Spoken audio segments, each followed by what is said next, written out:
You can use whole intact grains, you can use fresh fruits, you can use whole nuts and seeds, and you can mix beans in there. Instead of flour and sugar, we're using beans and nuts and fresh fruit and dried fruit for sweeteners.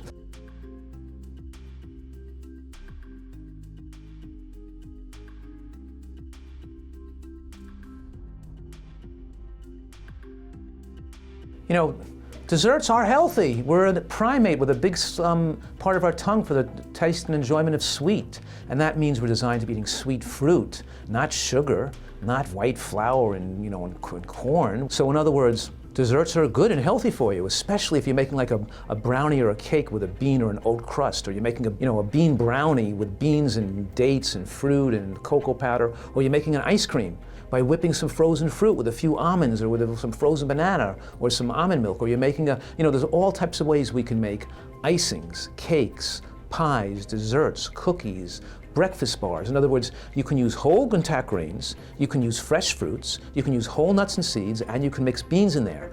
Instead of flour and sugar, we're using beans and nuts and fresh fruit and dried fruit for sweeteners. That way any sugar is absorbed and carbohydrate is absorbed very slowly into your bloodstream, not coming in rapidly, spiking an insulin response. And insulin is the fat storage hormone. Keeps the glucose level from going in slowly and not spiking up rapidly.